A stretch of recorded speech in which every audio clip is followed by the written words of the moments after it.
Ya, entonces, bien. Bueno, la clase pasada estábamos hablando de esto, ¿cierto? Del aparato reproductor masculino, ¿cierto? Lo vimos completo, vimos todas sus partes, para qué sirve cada cuestión, ¿cierto? Eso fue lo que vimos la clase pasada, ¿cierto? Y hoy vamos a tratar de entender, ¿cierto? Estos famosos gráficos, ¿cierto? ¿Qué es la estrógeno, qué es la progesterona y qué es lo que hace? ¿Ya? Bueno, hoy día no creo que alcancemos, pero, porque si se dan cuenta hay hartas cosas por, pero al menos llegar hasta el punto número 2 o empezar con el punto número 3, ya con eso yo me doy por paga. Bien, la anatomía del aparato reproductor femenino, como les decía, anatómicamente hablando, es más sencillo que el masculino porque tiene menos partes, ¿ya? Eh, Otra gran característica del aparato reproductor femenino es su eh, estructura que es más bien interna, a diferencia del aparato reproductor masculino. Entonces nosotros los hombres tenemos nuestro aparato reproductor más bien fuera de nosotros, en cambio las mujeres lo tienen dentro de ellas, ¿cierto? Prácticamente no tienen nada fuera, solamente la parte de los genitales externos que ya les voy a explicar cuáles son. Pero de igual manera, sigue la misma lógica que cualquier sistema reproductor y está formado por las gónadas, que en este caso son los ovarios, estas estructuras que se llaman oviductos o trompas de falopio, ¿sí? El otro nombre que tienen. Esta estructura, que es propia del aparato reproductor femenino, que es el útero, ¿cierto? Nosotros los hombres no lo tenemos. Esta estructura, que es el canal vaginal, y los genitales externos, que son muy mínimos, ¿cierto? Y eso sería el aparato reproductor femenino, anatómicamente hablando. Si funcionalmente hablando fuese tan sencillo como anatómico, estaríamos al otro lado. Si el problema es cuando metemos cómo funciona esto, ya se complica un poco. Entonces, si ustedes se fijan, eh, anatómicamente tenemos las gónadas, que son los ovarios, esta estructura, que son las trompas de falopio o oviductos, esta estructura que es el útero, esta estructura que es el canal vaginal y los genitales externos. Hay que agregar acá que el útero tiene una parte, que es la parte que está pegada a la vagina, que se llama cuello uterino o también llamado cervix. ¿Ya? Ese es el otro nombre que tiene, cuello uterino o cervix. A su vez, quiero que ustedes se fijen que el útero está formado por dos estructuras. Esta parte gruesa que ustedes están viendo del útero, porque el útero es una sola cosa, pero estamos hablando de la ultraestructura, o sea, lo que está formado este órgano que es el útero. De esta estructura gruesa que ustedes están viendo, que se llama miometrio, que ya les voy a explicar lo que es, y la estructura interna del útero, que se llama endometrio. ¿Ya? Entonces tenemos miometrio, ¿sí? Que es esta parte más gruesa, y el endometrio, que es la parte más interna. El miometrio se llama miometrio. Cada vez que ustedes vean en biología una palabra que empiece con mio, ¿ya? Significa que esa cosa está formada por músculos, ¿ya? Porque viene de miocito, de la célula de los músculos. En este caso, el miometrio, ¿cierto? Es la parte muscular del útero. ¿Qué es lo interesante de esto, de esta parte muscular del útero? Que el músculo que forma el útero es músculo liso. No músculo esquelético o estriado, como por ejemplo el músculo, no sé, de nuestras piernas o de nuestros brazos. No. El músculo que está formando el útero es músculo liso. Y si ustedes se acuerdan y hacen el link, es como toda la musculatura que hay dentro de nuestro sistema digestivo, ¿cierto? ¿Se acuerdan que era como en el esófago o en el estómago, ¿cierto? Que nosotros hablábamos del músculo liso. Bueno, acá ¿cuánto se llama? El miometrio es músculo liso. ¿Cuál es la particularidad del músculo liso? Que tiene una contracción involuntaria. ¿Ya? Hola. Sí. Que tiene una contracción involuntaria. ¿Ya? Una contracción involuntaria. ¿Sí? Vale decir que esta cosa se contrae, pero se contrae no con la voluntariedad de la mujer. Se contrae, ¿no? Sí, casi como por así decirlo, de manera automática. ¿Ya? autónoma. ¿Sí? Porque bueno, más adelante, cuando hablemos del sistema nervioso, una de las características interesantes del músculo liso es que está inervado exclusivamente por el sistema nervioso autónomo. ¿Y cuál es el sistema nervioso autónomo? El que uno no lo controla, que se divide en dos, el simpático y el parasimpático, pero eso es materia de otro costal. Pero ahora lo que a mí me interesa es que ustedes sepan que el útero, como estructura, ¿cierto? Es perdón, bueno, el útero y el miometrio específicamente, es esta parte muscular del útero que está formado exclusivamente por músculo liso, ¿sí? Musculatura lisa. Y que tiene contracción involuntaria. Y perdóname que ocupe el ejemplo, pero como Macarena está aquí, ¿cierto? Y como es la única mujer, ¿cierto? Macarena me podría decir perfectamente que esta cosa se contrae sin su voluntad. ¿Por qué? Porque cuando usted está con su periodo, ¿cierto? Esta cosa se contrae y duele, ¿cierto? Pero usted por más que piense, así como por favor, no te contraigas más, la cuestión se contrae igual. ¿Por qué? Porque es involuntario, ¿cierto? Es una contracción del tipo involuntaria que usted no la controla. Por más que quiera, ¿cierto? Esto se contrae. ¿Cierto? Yo no estoy... sí, duele de los mil demonios, exactamente. Pero eso es justamente por la anatomía del miometrio que se contrae sin su voluntad. Se contrae solamente. ¿Ya? Ahora, ¿por qué se contrae? O sea, ya es cierto que se contrae de manera automática, pero tiene que tener un objetivo de contraerse. No se contrae porque la quiere hacer sufrir. No, no se contrae por eso. Aunque usted lo crea, ¿cierto? No se contrae por eso. Se contrae porque lo que quiere hacer el útero es botar esta parte que está acá, que se llama endometrio. El endometrio es la parte más interna, la que reviste internamente al útero, y el endometrio tiene la característica de durar en tiempo me refiero, un mes, 28 días más o menos. Eso es lo que dura un endometrio, vivo. Entonces, ¿qué pasa? Que cuando pasan esos 28 días, 28 a 30 días, este endometrio se tiene que botar. Entonces, Diosito, cuando se les ocurrió crearla, ¿cierto? No se le ocurrió nada mejor que la única manera que había que botar esto era contrayendo el útero. Entonces, el útero se contrae gracias al miometrio y gracias a esas contracciones tan fuertes, el endometrio se despega y se cae. Y cuando el endometrio se despega y se cae, ¡tarán!, llega la regla. ¿Se fijan? Esa es la gracia que tiene este sistema, ¿cierto? El miometrio se contrae fuerte, ¿cierto? Genera contracciones fuertes. ¿Para qué? Para botar el endometrio. De esa manera el endometrio se despega, literalmente eso es lo que pasa, se despega. eh, Obviamente se rompe y al romperse genera sangre, ¿cierto? Porque esto está muy irrigado de vasos sanguíneos. Entonces se genera una herida acá adentro. Pero eso sangra. ¿Se fijan? Y finalmente, una de las cosas muy importantes, y eso es como cultura general, si alguna vez lo han escuchado, ¿cierto? Desde ahora en adelante lo pueden corregir. A las mujeres no les duelen los ovarios cuando les llega la regla. ¿Ya? Porque yo lo he escuchado muchos años, muchas veces, ay, me duelen los ovarios.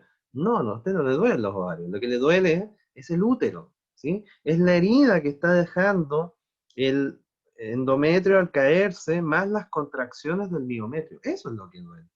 Pero los ovarios no les pasa nada. ¿Cuándo le podría doler un ovario? Por ejemplo, cuando usted tuviera ovario poliquístico. ¿Ya? Ahí podría ser. Pero, pero si no, ¿cierto? Es lo que está doliendo, la fuente del dolor es esto. Claro, el dolor es irradiado, ¿sí? Porque no duele aquí nomás, pues duele toda la espalda, duele todo el sector. Pero donde se está generando el dolor es acá, en el útero. Eso es importante que quede claro. ¿Ya? Bueno, lo que les voy a comentar ahora en realidad va a sonar medio machista opresor, pero de verdad que no es mi intención. ¿Ya? Simplemente es la manera en la cual se los voy a comentar y bueno, ustedes son grandes y ya entenderán que esa no es mi ¿cuánto se llama? Mi visión ni mi objetivo. Piensa, lo que sucede es que a las mujeres, el útero de todas las mujeres, ¿cierto? Piensa, entre comillas, el útero no piensa, pero entre comillas piensa que la mujer se va a embarazar todos los meses. ¿Ya? Ese es como el pensamiento del útero. El útero está esperando y dice que todos los meses las mujeres se van a embarazar. Entonces, ¿qué piensa el útero? Como todos los meses, mi dueña, ¿cierto? Que es la persona que tiene el útero, ¿verdad? Se va a embarazar, ¿qué es lo que tengo que hacer yo? Yo tengo que hacer crecer un endometrio nuevo cada mes. Entonces, el útero, ¿qué es lo que hace? Cada vez hace crecer un endometrio, ¿verdad? Crece aquí adentro, prolifera un endometrio nuevo, esperando que haya embarazo. Probablemente no lo haya, ¿cierto? Lo más probable es que uno no se embarace. Y si eso no pasa, ¿cierto? Vale decir, usted no se embaraza, pasan los 28 días y el endometrio dice, chuta, no se embarazó esta galla. Entonces, ¿qué hago? Me caigo. ¡Pup! Y llega la regla. Y otro mes, vuelve a crecer otro endometrio, esperando un posible embarazo, ¿cierto? Que el cual no llega, ¡pup! Se cae. Como que se deprime, así, porque no llega la cuestión y se cae. Y en vez de llorar lágrimas, llora sangre, ¿cierto? Porque duele, ¿cierto? O sea, el rasgarse todo este sector, ¿cierto? Y la salida genera eh, la, verdaderamente que se rasga todo este sector. ¿M? Se genera una herida, ¿cierto? Y esa es la razón de por qué llega la regla. ¿M? ¿Se entiende? ¿Queda clara la, perdón, queda clara la idea de cómo más o menos opera mes a mes el endometrio? Bueno, el endometrio y el útero en general. Esto es así. Perfecto. Muy bien. Entonces, ahora vamos a entrar, igual que en el caso anterior de los hombres, vamos a ver las mismas estructuras, pero con función. Ah, pero antes de, igual me gustaría que vieran esto. Esto es lo mismo que estábamos viendo antes, nada más que ahora está mirado de lado, ¿cierto? Quiero que ustedes se fijen que las mujeres tienen tres conductos absolutamente separados, siendo dos de ellos los que están fusionados en el caso del hombre y en el caso de las mujeres está absolutamente separado. En el caso del hombre, adentro del pene tenemos la uretra y la uretra es mixta. ¿Por qué? Porque a través de la uretra sale la orina y también sale el semen. Pero en el caso de las mujeres son conductos separados, fíjense. La uretra está por su lado, la vagina está por otro lado, y el ano, que es la tercera, cierto lugar que tienen, los hombres también tenemos, eh, es otro conducto. ¿Te fijas? Entonces, en el caso de las mujeres, la uretra no es mixta, sino que es absolutamente independiente. ¿Ya? No, no es como en el caso de los hombres que nuestra uretra es mixta, ¿verdad? No. En el caso de las mujeres, son conductos absolutamente independientes que no se tocan en ningún lado, ¿se fijan? Ni siquiera en la salida. Son absolutamente independientes. Bueno, algo importante que me gustaría destacar ahora es cómo se llaman los genitales externos de una mujer. ¿A qué me refiero con los genitales externos de una mujer? Lo que una mujer se ve en un espejo, ¿cierto? Cuando una mujer se para en un espejo y se mira entre medio de la pierna, eso es un genital externo, ¿sí? Bueno, los genitales externos de las mujeres están formados por el clítoris, los labios menores y los labios mayores. Siempre he dicho que lo voy a arreglar y nunca lo he arreglado. Labios menores y labios mayores, ¿ya? Que en su conjunto, cuando uno mira las tres cosas juntas, eso se llama vulva, ¿ya? Vulva. Entonces, lo que se ve de una mujer externamente es la vulva. Ese es el nombre que tiene, vulva, ¿sí? Y que está compuesta de el clítoris, dos pares de labios menores y dos pares de labios mayores, ¿sí? Ese es el, la forma, ¿cierto?, que está organizada anatómicamente de manera externa la mujer. ¿Mm? Bien, entonces ahí quedamos, ¿cierto? Con eso de la anatomía femenina. Nada más quería puntualizar ese detalle que es pequeño, pero igual es importante. Bien, entonces, ahora vamos a entrar en los detalles más funcionales, ¿verdad? De cada una de sus partes. Primero los ovarios. Como habíamos dicho, los ovarios son las gónadas femeninas. ¿Por qué? Porque producen al gameto, que en este caso el gameto es el ovocito secundario, acuérdense, que no era el óvulo. Bueno, la próxima semana lo vamos a ver con más detalle, pero acuérdense que las mujeres cuando ovulaban no ovulaban un óvulo, sino que ovulaban un ovocito secundario. Eso no hay que olvidar. Bueno, los ovarios, ¿verdad? Que son las gónadas femeninas, donde se forma, donde se crea, ¿cierto? Este ovocito secundario. Eh, bueno, los ovarios de las mujeres, y eso es bien interesante, aunque nosotros también ya lo vimos en parte, sí, creo que sí lo vimos, cuando hablábamos de la meiosis y hablábamos de la ovogénesis. Acuérdense que los ovarios de las mujeres empiezan a funcionar cuando las mujeres ni siquiera han nacido, ¿cierto? Cuando las mujeres ni siquiera han nacido, ¿cierto? Estos ovarios ya están funcionando, ¿cierto? Y crean a todas las células sexuales de la mujer, a diferencia de los hombres, ¿verdad? Que nosotros los hombres cuando llegamos a la pubertad, nuestros testículos comienzan a funcionar. Pero en el caso de las mujeres, ¿cierto? Muchísimo antes, años antes, ¿cierto? Sus ovarios funcionaron y funcionaron generando y creando a todas sus células sexuales. Bueno, ¿qué es lo importante de esto que ustedes tienen que saber? Tres cosas. Primero, que los ovarios crearon a todas las células sexuales de la mujer previo al nacimiento. Entonces, primera gran cosa que usted tiene que saber. Previo al nacimiento, ¿cierto? Todas las células sexuales de una mujer están hechas. O sea, la mujer nace con todas sus células sexuales listas. Ahí está. O, al menos, no listas, pero al menos están creadas. ¿Sí? Pero acuérdense que los ovarios, cuando nace la mujer, están silentes, vale decir, no están funcionando. La mujer no está ovulando cuando nace, ni cuando va al jardín, ni cuando entra ni a primero ni a segundo básico. Los ovarios están silentes. ¿Hasta cuándo están silentes? Están silentes hasta que les llega la primera regla. Vale decir, cuando ovularon por primera vez. Y ese proceso se llama menarquia, ¿cierto? Acuérdense de ese nombre, la menarquia. Esa es la primera vez que a ustedes les llegó a una mujer, ¿cierto? Le llegó la regla. Entonces, desde ahí en adelante, desde la menarquia en adelante, ¿cierto? Los ovarios vuelven, entre comillas, a funcionar, pero ya no a crear nuevas células, sino que simplemente a liberar lo que ya habían creado. Acuérdense de ese detalle, ¿ya? Los ovarios, a la altura de la vida de una mujer en la adolescencia, ¿los ovarios están funcionando? Sí, pero no están creando nuevas células. Las células ya están creadas. Las células están ahí hace años. Lo único que están haciendo los ovarios el resto de la vida de la mujer es liberarlos, uno cada mes. Eso es lo que está pasando.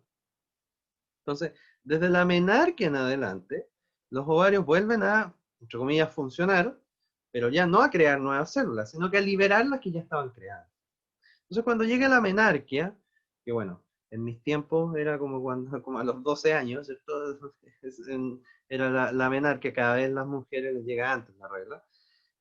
Bueno, en parte eso es, bueno, por distintos procesos, pero bueno, es un hecho que cada vez a las mujeres les llega mucho antes.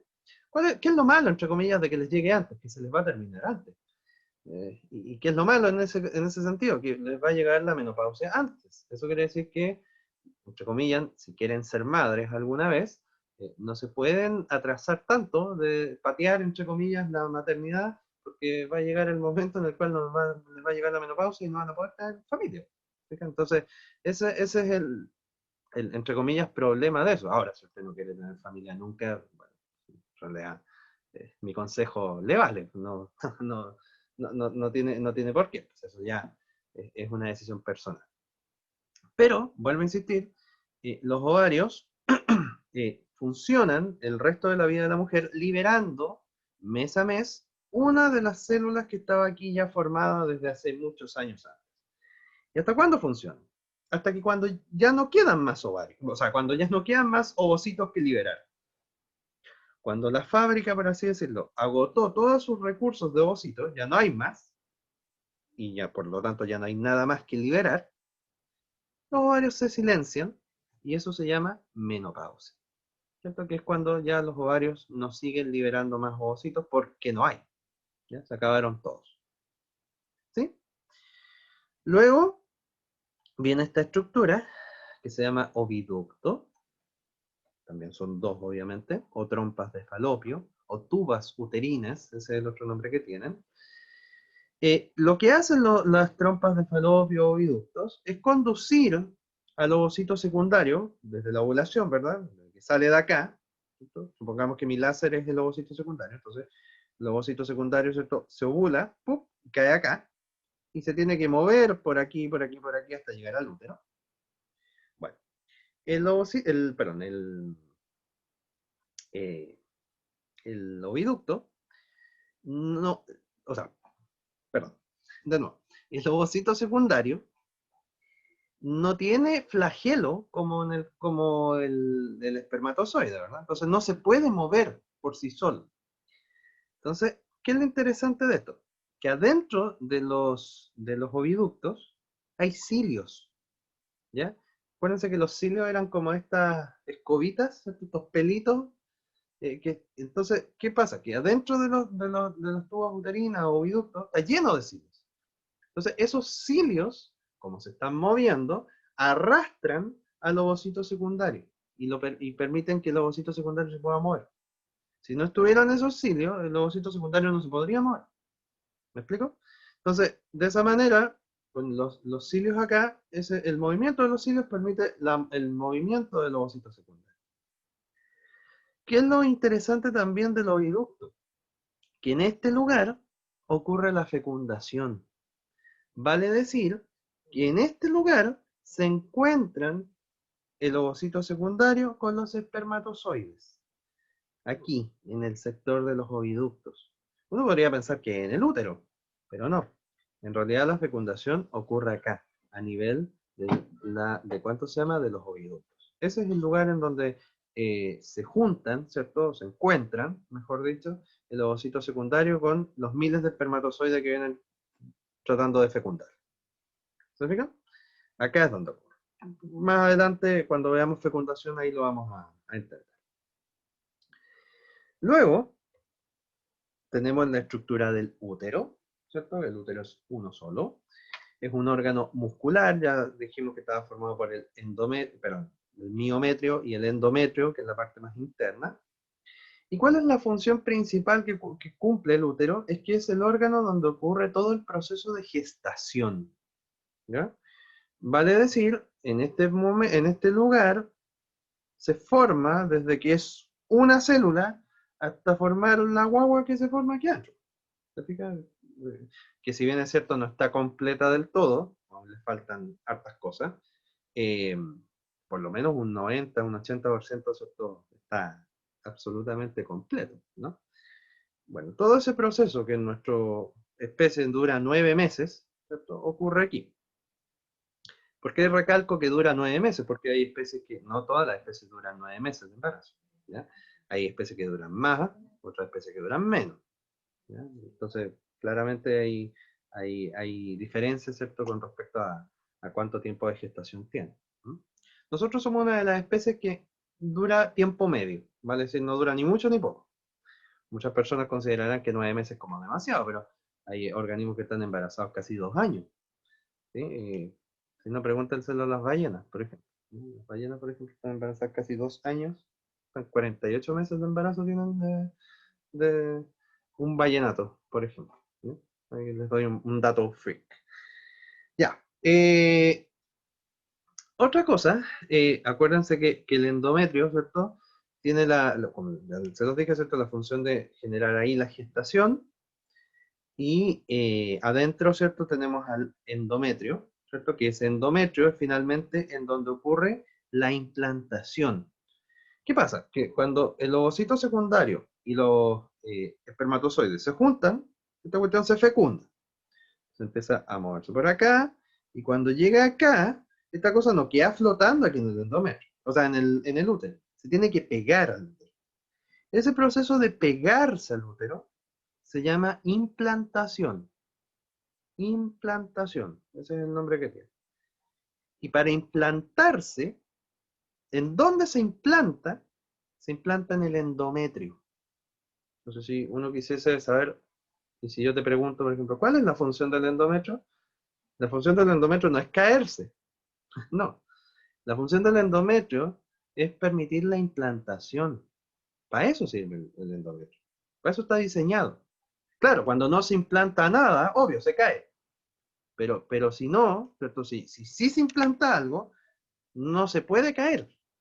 Porque si se cae, hay aborto. ¿Cierto? Si el endometrio se cae, hay aborto. Esa es la razón por la cual una mujer cuando está embarazada no le puede llegar la regla. Porque si le llega la regla, quiere decir que el endometrio se le está cayendo. Eso quiere decir que la guagua que está pegada al endometrio también se va a caer. Y quiere decir que va a abortar. ¿Me explico? Eso es la idea, ¿cierto? De eso, ¿ya? Para que lo tengan ahí en consideración. También tenemos, ¿cierto? El canal vaginal, que también es un conducto muscular, ¿ya? La vagina es también un conducto muscular liso, y también hay musculatura estriada acá, pero principalmente lisa. ¿Y por qué? Porque resulta que, miren, cuando una mujer es, no vamos a decir la palabra virgen, porque eso no significa, cuando una mujer no ha quedado embarazada, ¿sí?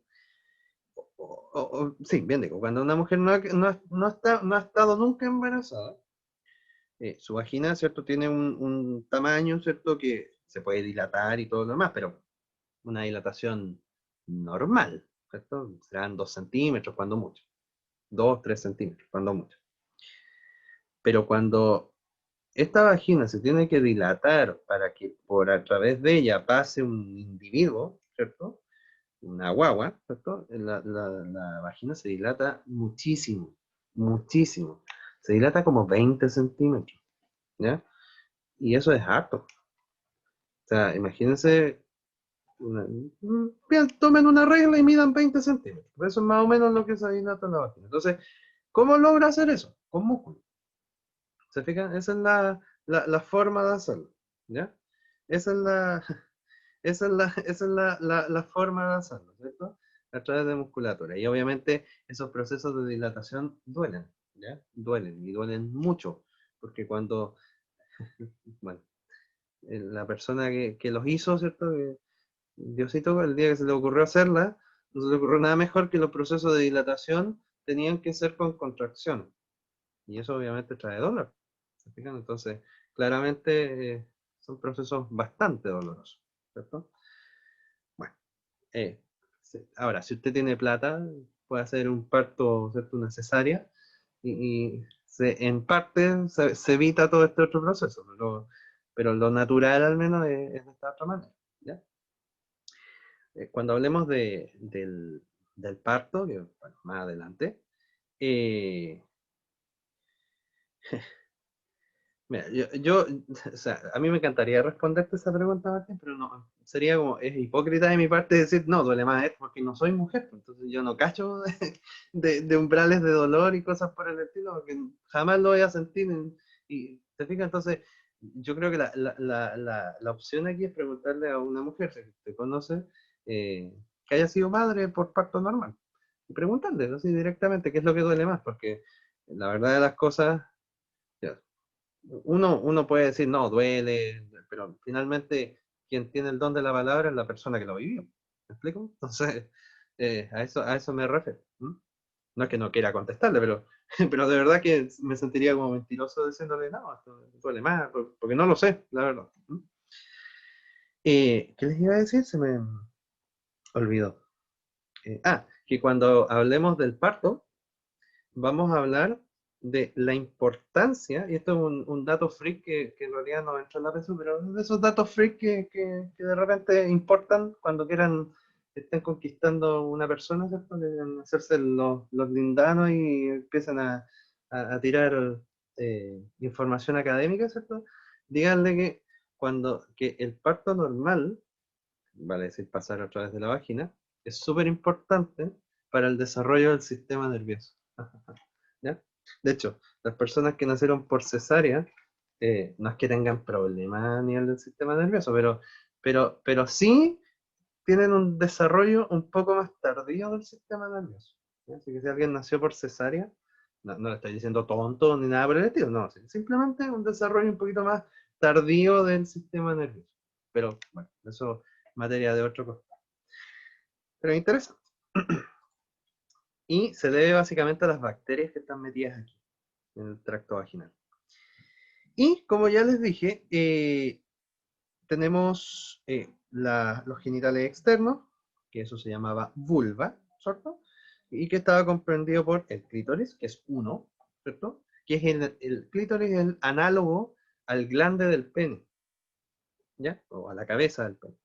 Y los labios mayores y los labios menores. ¿Cierto? Esa es la estructura externa de cuánto se llama del aparato reproductor femenino. ¿Se entiende? ¿Queda claro las estructuras de cada una que hemos nombrado? ¿Sí? ¿No? ¿Más o menos? ¿Alguna duda? ¿Algo por el estilo? No. Ok. Vaca. Capiche entonces. Bien. Pregunta. ¿Cuál será la... eh, Ah, cosa importante. Se me había olvidado. Una cosa, antes de la pregunta. En los ovarios, de repente se me olvidan las cuestiones. Aparte de producirse los ovocitos, bueno, de ovularse los ovocitos secundarios, los ovarios también producen hormonas, ¿ya? Se me había olvidado. Los ovarios producen hormonas, así como los testículos producen testosterona, los ovarios producen estrógeno y progesterona, ¿ya? Ojo con eso. Los ovarios producen dos hormonas, estrógenos y progesterona, ¿ya? Eso no lo olviden. Producen dos hormonas, los estrógenos y la progesterona. Este es un detalle que se me había olvidado. Y ahora sí, pregunta. ¿Cuál sería la respuesta correcta de esta pregunta?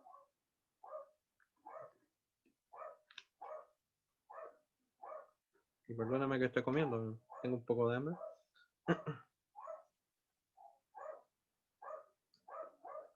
¿Cuál es la respuesta?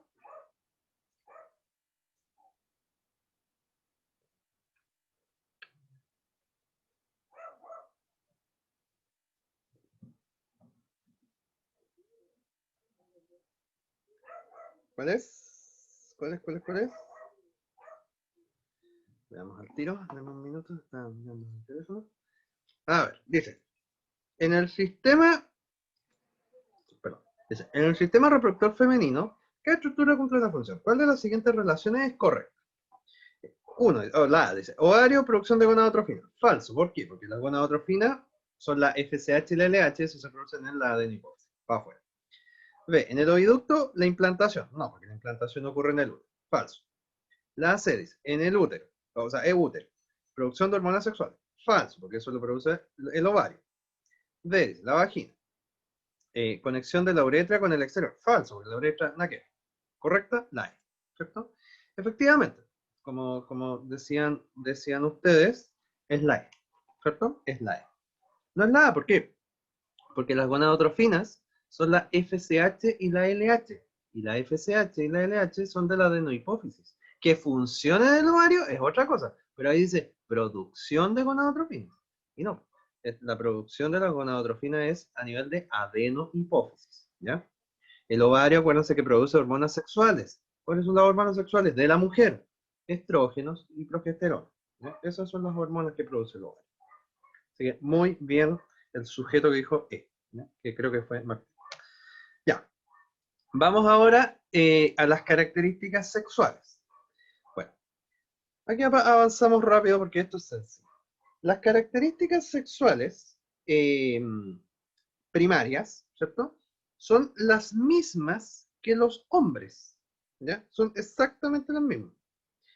Fíjate, característica sexual primaria, primero que nada, está justamente desarrollada a través de las hormonas gonadotrofinas, vale decir la folículo estimulante y la luteinizante, o FSH y LH. Pero ¿cuál es la diferencia con respecto a los hombres? La hormona que los mantiene, porque la genera la FSH y la LH. En el caso de los hombres, la mantienen la testosterona, pero como las mujeres no tienen testosterona, en el caso de las mujeres, la mantienen los estrógenos. ¿Ya? Eso es importante. ¿Y qué es una característica sexual primaria? Lo mismo que en el caso de los hombres, generar gametos y el desarrollo de las gónadas. Eso es una característica sexual primaria. Formar gametos y el desarrollo de las gónadas. Bueno, aunque como ustedes ya saben, porque ya se los comenté, acuérdense que la formación de gametos, en el caso de las mujeres, ocurre antes del nacimiento. Ahí se forman sus gametos. Ahora, el desarrollo de las gónadas, eso en la pubertad, pero acuérdense que ustedes nacen con su carga genética lista. ¿Ya? Carga genética sexual, me refiero, lista. ¿Ya?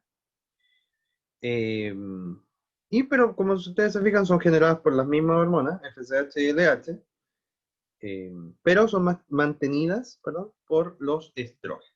Es importante que lo tengan ahí en mente y en consideración, para que no lo olviden. ¿Se entiende? ¿Sí? Esto no es muy difícil en realidad, ¿no? Pero igual no es malo reiterarlo para que les quede claro. Ok, entonces, ahora, vamos a las características sexuales secundarias, para que entendamos cuál es la función y todas las cositas que tenemos que entender. Características sexuales secundarias son, bueno, obviamente generadas en la pubertad. Acuérdense que características sexuales secundarias son generadas en la pubertad. Eh, Igual que en el caso de los hombres. Perdón, que me estaban hablando por teléfono. Igual que en el caso de los hombres. ¿Y cuáles son? Primero, el desarrollo de las glándulas mamarias, ¿cierto? Eso es una característica sexual secundaria propia de las mujeres, ¿cierto? Que les crezcan sus glándulas mamarias, normal, ¿cierto? Cuando uno está en clases presenciales, muchas niñas, ay, pero a mí no me han crecido. Eso, en realidad, es una cuestión, en algún momento va a pasar. Eso es, porque eso es propio de las mujeres, ¿sí? El ensanchamiento de las caderas también es algo propio, ¿cierto?, de las mujeres.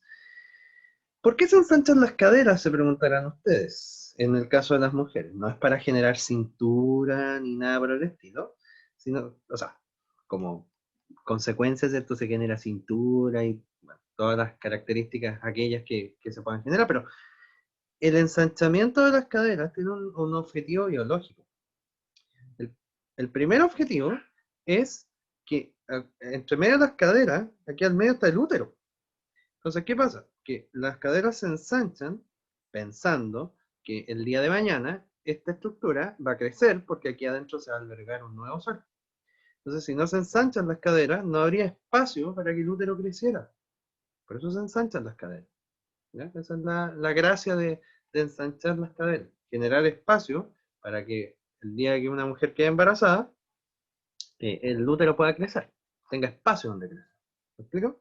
Esa es la característica, o la razón. También aumentan de tamaño los genitales, también crece pelo, ¿cierto? Obviamente menos pelo que en el caso de los hombres, eso es lo normal, ¿cierto? Pero también crecen en distintas zonas, en el caso de los hombres prácticamente todo nuestro cuerpo se llena de pelo, pero en el caso de las mujeres, ¿cierto? Es muchísimo más localizado, ¿cierto? Y en general es mucho menos. Otra característica interesante también es que a las mujeres se les deposita grasa, ¿sí? Y específicamente en la parte de los glúteos, ¿vale? Es decir, en la parte de los muslos por atrás, ¿cierto? Y eso obviamente aumenta su tamaño. Muchas personas se preguntarán por qué, ¿verdad? ¿Por qué a las mujeres les crecen los glúteos cuando llegan a la pubertad, ¿cierto? Y muchas personas dicen, para atraer o... No, no. Créanme que ese no es el objetivo biológico. El objetivo biológico de que por qué crecen o aumentan de tamaño los glúteos es que ahí se deposita grasa. Entonces, ¿cuál es el objetivo de depositar grasa? Se preguntarán ustedes. Que la grasa es fuente energética, es reserva energética a largo plazo. Acuérdense que los lípidos, ¿verdad? Sirven de reserva energética para largo plazo. Entonces, ¿qué está pasando? Que se deposita grasa en este sector cercano al útero, porque es todo en función de que en algún momento usted va a quedar embarazada. Entonces, ¿qué pasa? Que el día que usted quede embarazada, ¿cierto? Su hijo va a necesitar energía, y usted también, para mantener a su hijo y para mantenerla a usted viva, ¿cierto? Entonces, ¿de dónde saco energía de reserva? De la grasa que está acumulada acá. Por eso crecen los glúteos y se llenan de grasa. ¿Te fijas? Como una fuente energética de reserva, ¿cierto? Para en un futuro, ¿cierto? El día ¿cuánto se llama? Que una mujer quede embarazada, ¿cierto? Hay ahí una reserva energética presente para mantener viable y con energía presente al individuo, va a decir a su hijo y a ella misma, a la mujer. ¿No? Y también, otra de las características, y aunque a la maca no le guste, pero pasa, y es F nomás, es que a las mujeres cuando llegan a la pubertad, a diferencia de los hombres, se les cierran los cartílagos del crecimiento. Vale decir, las mujeres llegan a una estatura que ya no crecen más. ¿Ya? O sea, la estatura que más o menos llegó a esta altura ya es la altura que va a tener su vida completa. ¿Ya?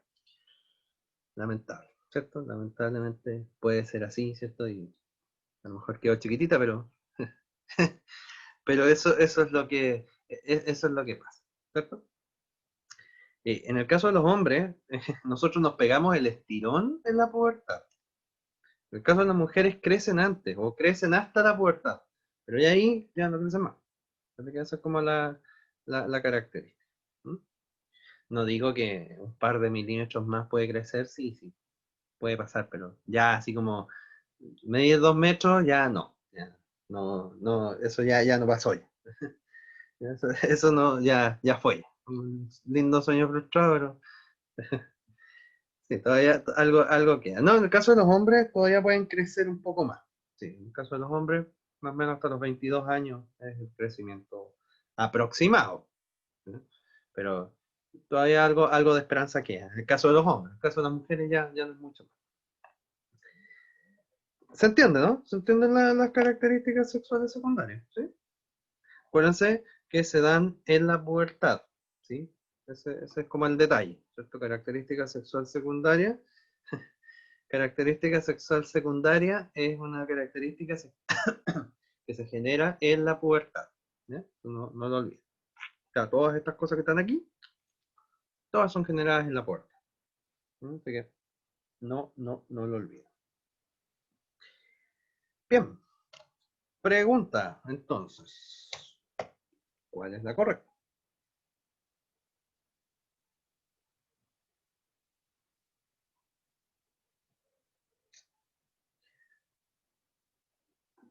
¿Cuál es la correcta?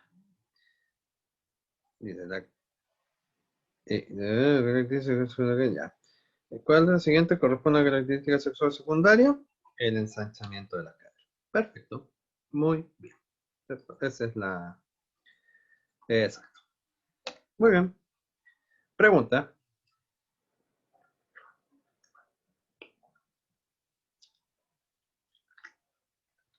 ¿Cuál será?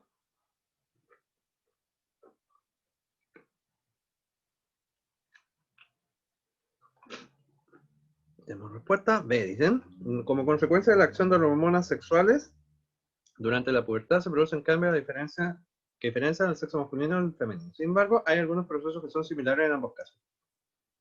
¿Cuáles de los siguientes cambios se producen en ambos sexos? Exactamente, ¿cierto? La aparición de vello axilar y de vello púbico. Exacto. Muy bien. Muy bien. Bien, pasamos entonces a lo que es el ciclo sexual, ¿ya? Y como les decía, porque yo también tengo otras cosas que hacer, entonces no quiero hacerlo apurado, ¿cierto?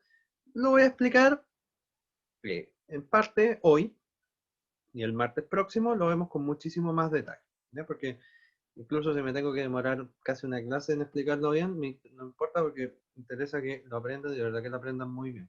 Porque esto, más allá de la PSU, más allá de todo lo que ustedes quieran, esto es una cuestión así como de cultura general y para la vida.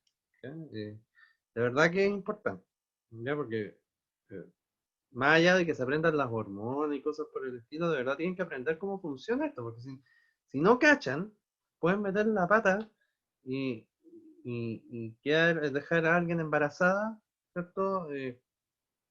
Sin querer. ¿Ya? Y obviamente con todo el desmedro que eso trae, ¿cierto? En el sentido de que les va a costar estudiar, ¿cierto? No digo que no se pueda, pero se dificulta mucho más, ¿cierto? Bueno, primero que nada, eh, fíjense que el mono sigue un patrón lógico y muy similar al caso de los hombres. Tenemos el hipotálamo, que genera GnRH, ¿cierto? Que es la hormona liberadora de las gonadotrofinas.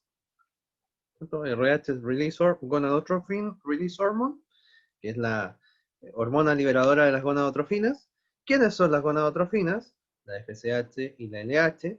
Entonces, el hipotálamo genera GnRH, eso estimula a la adenohipófisis a liberar folículo estimulante y luteinizante, ¿cierto? O FSH y LH, las cuales actúan a nivel de los ovarios, y en los ovarios estimulan la producción de estrógeno y progesterona. Este es el mono que ustedes se tienen que grabar en su cabeza, ¿cierto? Este es como el mono clave, ¿cierto? Que ustedes tienen que saber y que todo ser humano debería conocer y conocer muy bien, ¿cierto? Hipotálamo genera GnRH, esa GnRH estimula a la adenohipófisis, a liberar FSH y LH, y en el caso de las mujeres, como estamos hablando de las mujeres, eso actúan sobre la gónada femenina, que son los ovarios, y estimulan la producción de estrógenos y progesterona. Ahora, ¿cómo se controla todo esto? ¿Se entiende el mono, no?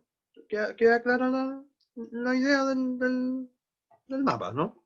Porque ya no tiene mucha dificultad, pero hay que aprendérselo y aprendérselo muy bien. Eso es tarea de ustedes, aprendérselo y aprendérselo muy, muy bien. Bueno, ¿por qué digo que es tan importante? Porque en base a esto, y a este mono tan sencillo, se genera lo que se llama el ciclo sexual femenino, ¿ya? Y eso es lo que voy a dejar introducido hoy y vamos a ver la próxima semana con mucho detalle. El ciclo sexual femenino es este, ¿ya? Y el ciclo sexual femenino, ustedes lo verán muy complicado, en realidad no lo es, ¿ya? Pero es importante que ustedes lo sepan. El ciclo sexual femenino se hace en base a un calendario de 28 días, ¿ya? 28 días. Cada vez que uno habla de las 28 días, las mujeres te miran así con cara de, este gallo no sabe lo que está hablando, así como, porque, y en parte tienen razón, porque la verdad de las cosas es que muy pocas mujeres, de manera natural al menos, tienen un ciclo de 28 días. La gran mayoría tiene ciclos de más o tiene ciclos de menos, o es acíclica, vale decir, meses les llegan, meses no les llega la regla, entonces son absolutamente irregulares. Bueno,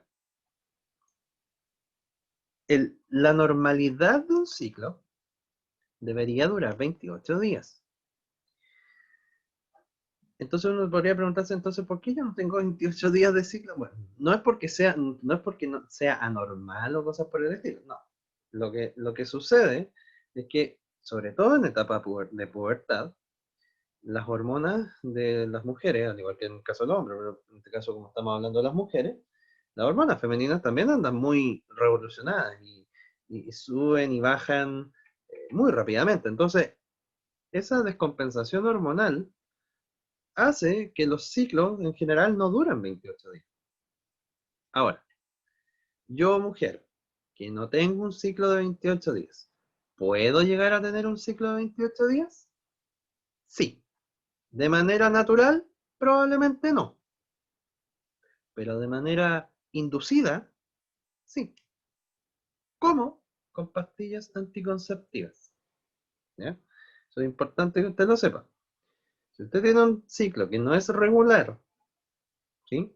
Que dura más, que dura menos, que hay meses que le llega, meses que no le llega, en fin, con pastillas anticonceptivas eso se puede regularizar. Mucha gente dirá, pero ¿cómo las pastillas anticonceptivas no sirven para eso, para la anticoncepción? Sí, obvio, para eso son, por eso es el nombre. Pero también funcionan para esto, o sea, las pastillas anticonceptivas también regulan los ciclos sexuales, además de generar protección en la anticoncepción y evitar un embarazo no deseado. También ayudan a eso, ¿ya? A regularizar un ciclo y que quede finalmente en 28 días, 28, 29 días, que es lo normal, ¿ya? Además de ayudar a que los ciclos, o sea, las menstruaciones sean muchísimo menos dolorosas y probablemente incluso más cortas, ¿ya? Para eso también sirven las pastillas anticonceptivas. Por lo tanto, usted mujer o usted pololo de una mujer que ve que sufre, que llévela a un profesional, diga que vaya, ¿cierto? Y que, bueno, el profesional le dirá qué cosa es lo que se le recomienda tomar, ¿ya? No necesariamente ir a un ginecólogo, basta con ir a un matrón o a una matrona, ¿cierto? Ellos también saben de esto y también pueden recetar eh, ¿cuánto se llama? Pastillas anticonceptivas, por lo tanto, no tener miedo, ni pudor, ni nada por el estilo, porque esto es normal, ¿ya? Sí, generan efectos secundarios, en parte, algunas no tanto, pero ¿qué es lo que pasa? Que el tomar pastillas anticonceptivas, por supuesto que generan efectos secundarios, eso yo no lo voy a negar, pero otra de las cosas que pucha, yo lo digo porque lo he visto, ¿cierto? O porque más que lo he visto, también lo he escuchado, y sí, en parte también lo he visto, ¿sí? Dentro de mi vida docente me ha tocado ver cosas y escuchar cosas que en realidad no, sé no debería haberlas escuchado, ni verlas, pero bueno. ¿Qué pasa? Que eh, pasa mucho, eh, que los adolescentes eh, se dejan guiar por las amistades, así como en el caso cuando hablábamos de las drogas, en el caso de las pastillas anticonceptivas es lo mismo. Eh, Muchos adolescentes dicen, no, es que mi amiga toma tal, entonces, y le hace súper bien, entonces yo voy a tomar de la misma, porque como es mi amiga, ¿cierto? Entonces somos best friend forever, entonces ¿cómo me va a hacer mal a mí? O sea, le hace mal a mi amigo. Y eso es súper malo, ¿ya? No, cada uno, de hecho, cada mujer, y esto lo digo con absoluta autoridad y sapiencia en lo que les digo, cada mujer es única en su ciclo sexual. Entonces, que le haga bien una pastilla anticonceptiva a su amiga no implica que le va a hacer bien a usted, ¿ya? Para nada. Claro, puede que sí, pero también puede que no. Puede que le haga más mal, puede que le genere muchísimos efectos secundarios, que salga acné, que no sé, que le duela más incluso, ¿cierto? Y eso puede pasar. ¿Cómo lo evito? Yendo a un profesional. ¿Por qué? Porque los profesionales no es llegar y le van a saltar pastillas y ya, toma esto. No, antes de tomar pastillas, se tiene que hacer exámenes, ¿ya? No es llegar y recetar por recetar, porque la cuestión, eh, ¿cuánto se llama? Exacto, porque ahí parte exacto, por mal consumo, exactamente. De ahí salen los efectos secundarios, ¿cierto? Por mal consumo, por consumir, por como que la cuestión fuera, no sé, vitamina C, así. No, pues esta cuestión no es así, ¿ya? De ahí vienen justamente los efectos secundarios y por qué tienen, entre comillas, tanta mala fama las pastillas anticonceptivas. Pero las pastillas anticonceptivas recetadas por un profesional previo examen no deberían hacerle mal. Al contrario, todo lo contrario. Deberían prácticamente facilitarle muchísimo su vida sexual activa, evidentemente, como también todo lo otro que tiene, vale decir, las menstruaciones, ¿cierto? Los dolores menstruales y la regularidad del ciclo. ¿Ya? Así que eh, yo no niego que obviamente como esto también tiene hormonas, pueden alterar, por ejemplo, el ánimo, pueden alterar en parte, ¿cierto? El cutis, generando acné, generando crecimiento de más pelo. Sí, puede ser. Pero como vuelvo a insistir, eh, previa consulta, previo examen, ¿cierto? Por un profesional y no por ni el amigo, ni la amiga, ni lo que vi en la feria de las pulgas, ni nada por el estilo, ¿cierto? Porque yo también lo he visto, en la feria lo he visto, y en muchos lados que venden las cuestiones como que fueran cualquier cosa y nada. ¿Te fijas? Entonces, eh, previa consulta no debería haber problema. De hecho, el 99% de las mujeres que hacen eso y lo hacen bien, vale decir, van a un profesional, se hacen consultas previas, en fin, y les recetan pastillas anticonceptivas, no tienen efectos secundarios. O si los tienen muy, muy, muy leves, por un periodo muy corto de tiempo. ¿Ya? Así que, ojo con ese detalle, ¿cierto? Y a perder el miedo, no a tomar pastillas, sino que a perder el miedo a preguntar, ¿sí? Entonces, hay profesionales, nadie se va a reír de usted, nadie le va a juzgar, nadie, no, ¿ya? No, eso no es así, ¿sí? Porque nadie lo va a hacer. Bueno, la cosa es que uno puede lograr 28 días, sí, sí se puede lograr. ¿Cómo? Bueno, ya se los conté, ¿cierto? Generalmente a través de pastillas anticonceptivas. Bueno, si nosotros hacemos un mapita, como ven acá, esta flecha, que se supone que es continua, son los 28 días. ¿Ya? Estos son los 28 días de un ciclo sexual normal femenino. O sea, aquí es el día 1 y aquí es el día 28. Primera cosa que ustedes tienen que saber. El ciclo sexual femenino se divide en 3 partes. El día del medio, vale decir el día 14, por la mitad de 28 es 14, el día 14 es el día de la ovulación. Entonces, tenemos del día 13, o sea, del día 1 al día 13, tenemos la fase que se llama preovulatoria. El día 14 es la fase de ovulación, o fase ovulatoria. Y del día 15 al día 28 tenemos la fase postovulatoria. Entonces tenemos 3 grandes etapas. Preovulatoria, la ovulación, posovulatoria. Del 1 al 13, preovulatoria, el día 14 es la ovulación, y del 15 al 28, postovulatoria.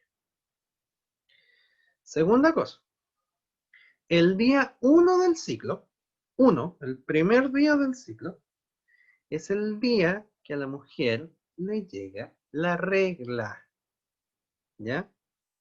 No, y esto, por favor, mucho ojo, porque puede ser medio tonto lo que voy a decir, pero te apuesto que más de alguno alguna vez lo ha pensado. Que cree que es el primer día del mes, y eso es falso.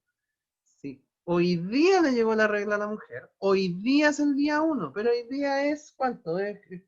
15, no importa. El calendario de días da lo mismo, aquí es otro calendario. El, que hoy día sea 15 de septiembre da lo mismo. Si hoy día te llegó la regla, entonces hoy día es tu día 1 de tu ciclo. ¿Ya? Tu ciclo puede estar desfasado con el calendario eh, que nos lleva a hacer todo el día a día, pero acuérdense de ese detalle. El día 1 del ciclo, ¿cierto? Es el día que a la mujer le llega la regla.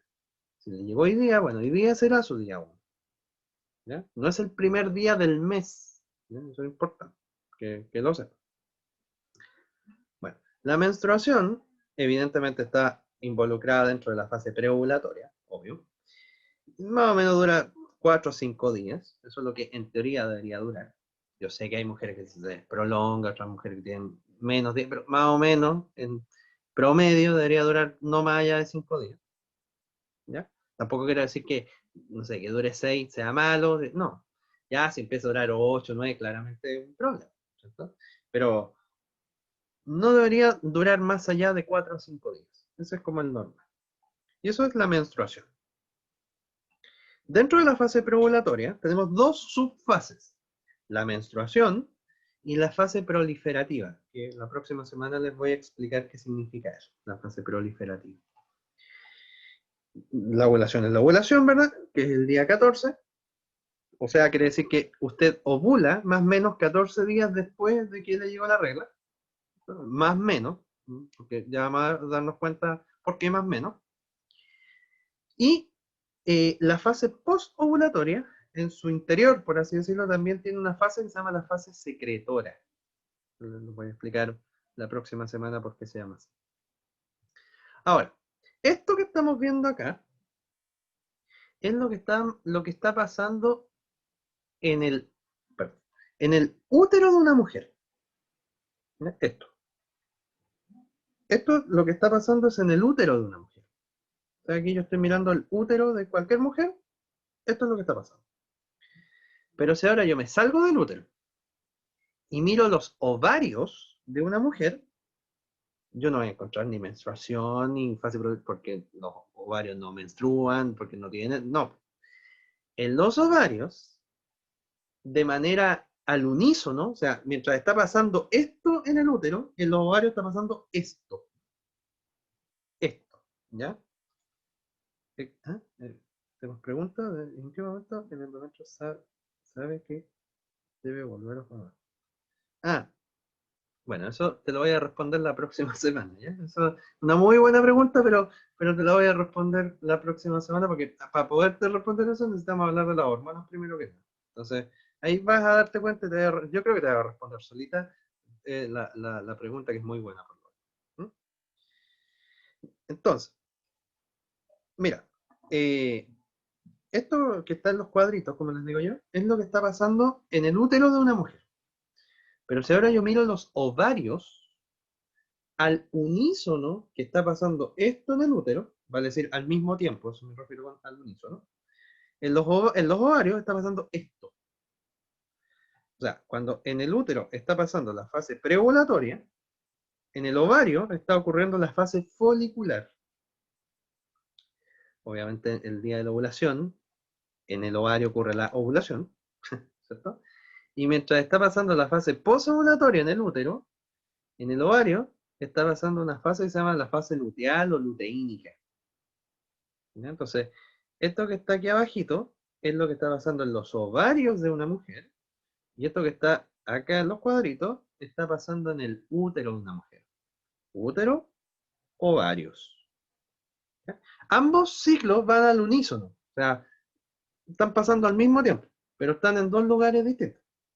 ¿Me explico? Entonces, ¿se fijan que es un poco más complicada la mujer en ese sentido? Porque tiene más cosas, están pasando más procesos. ¿Ya? En el caso del hombre es re fácil, crea el semen, entonces sale. Se acabó la cuestión. En el caso de la mujer, no. Fijan que es un poco más, más compleja, porque más encima tiene dos hormonas, ¿verdad? Y bueno, hay un montón de cosas que tenemos que conversar más adelante y la próxima semana con muchísimo más detalle para poder entender esto como corresponde, porque ahora yo solamente lo estoy introduciendo. Otra cosa importante que ustedes tienen que saber es lo siguiente. La fase postovulatoria, y esto grábenselo en la cabeza, tanto para la PCU como para la vida. La fase postovulatoria siempre, siempre dura 14 días. Bueno, entre 13 a 14 días, pero principalmente 14 días. La fase postovulatoria siempre tiene una duración estable, siempre dura 14 días. ¿Ya? No dura más, no dura menos. Dura 14 días. Y eso se lo tienen que grabar en su cabeza y no se les puede olvidar. En cambio, la fase preovulatoria tiene duración variable. Puede durar 14, pero puede durar más. O puede durar menos. Pero la fase postovulatoria siempre, siempre, siempre dura 14 días. Y eso grábenselo en la cabeza y no se les olvide nunca. ¿Ya? Nunca. Porque con eso van a poder hacer cálculos después y sirve porque, ay, pero es que la fase preovulatoria es variable, pero no importa, pues, si tenéis la fase posovulatoria, que la fase posovulatoria siempre dura 14 días. O sea, con eso tenéis asegurado que tenéis algo, o sumarle 14 o restarle 14, porque siempre esto dura 14. Va a depender de lo que yo te esté preguntando, cuándo es el ciclo. ¿Ya? Bueno, ahí vamos a hacer ejercicios de todo eso para poderlo entender. Pero, vuelvo a insistir, lo que está pintado, bueno, y obvio, la fase preovulatoria y folicular, vale decir, lo que está antes de la ovulación, aunque estén en lugares distintos, las dos tienen duración variable, y la fase posovulatoria o luteínica también tienen una duración de 14 días, las dos. ¿Ya? O sea, lo que está en el útero y lo que está en el ovario, a pesar de estar en lugares distintos, están funcionando al unísono, están funcionando al mismo tiempo y tienen las mismas reglas, por así decirlo. ¿Ya? Eso es como lo que les quiero comentar y que les quede muy, muy, muy claro. ¿Ya? ¿Se entiende? ¿Queda clara la idea? ¿Sí? ¿No? ¿Más o menos? ¿Se entiende? ¿Sí? Bien.